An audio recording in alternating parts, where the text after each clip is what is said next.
Jared, thank you for joining us at the Unstoppable Africa event. Thank you for having me.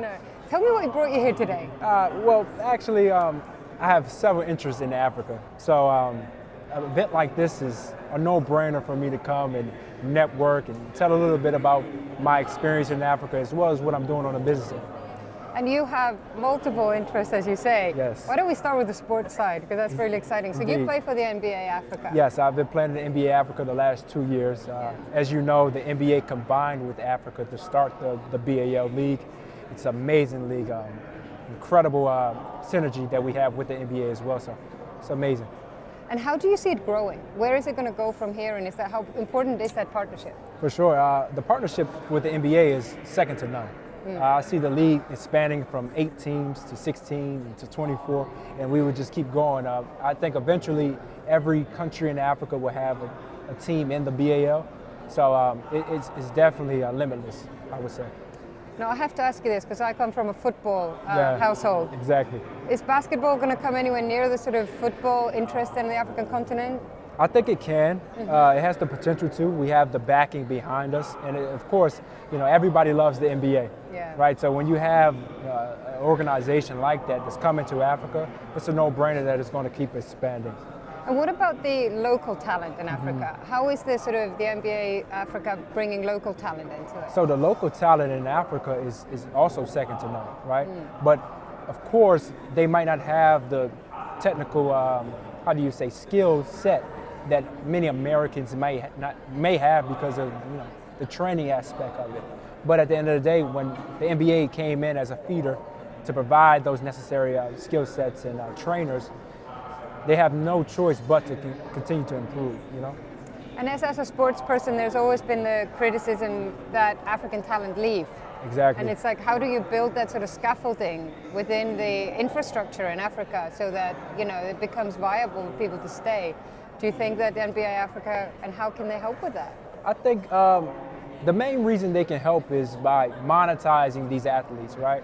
Yeah. So a lot of athletes that's in Africa, they've never had the exposure that the NBA Africa brings, right? So when you have that necessary exposure, you're able to, let's say, upgrade your talent, right? Take your talent to the next level because they now have an outlet or a goal to eventually get to. Many Africans growing up, they never really dreamed of being in the NBA, right? Even if you take it to NFL, they never dreamed of being in the NFL.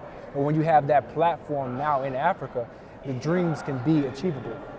Yeah. That's amazing. And now, obviously, now that you've been on the African continent so much, you've seen the entrepreneurial spirit of the continent. I have. And you, as you say, you're a serial entrepreneur yourself. Yes. Do you want to tell us a little bit about the work you've been doing? Yeah, for sure. I started my own financial literacy investment firm about 2 years ago. We focus on teaching, especially Africans, about financial literacy, economic development, agriculture, how to monetize your brand, like I said earlier, and how to, think about entrepreneurship in different ways that they might not, have normally thought about. So we're able to really bring different leaders from America as well as other places in the world, and put that concentration in Africa because, that's where the future is. That's where innovation is. It's in Africa. The time is now. Yeah, and how do you feel about, when you do that, is that a digital kind of venture mainly? So we have it digitally and in person, right? We have different seminars, we have a curriculum, we're coming out with an app as well.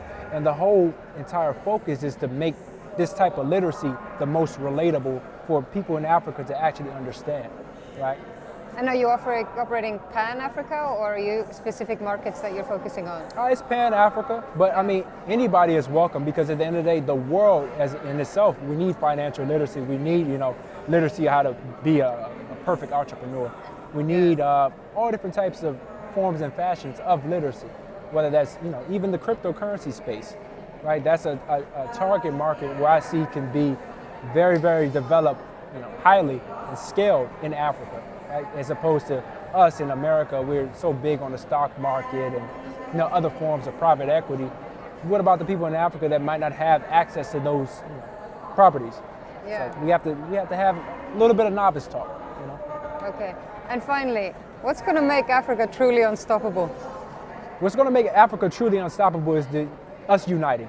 If we can unite America, India, China, Africa, all in one, we're unstoppable. Like I said, a lot of investors and people are dumping a lot of capital inside of Africa because people see the potential. And there's so much untapped potential. It's just about, how do we come together and maximize it. Right. Jared, thank you for your time today. Really No problem. appreciate it. And good luck with Thank all you. your ventures. Thank you.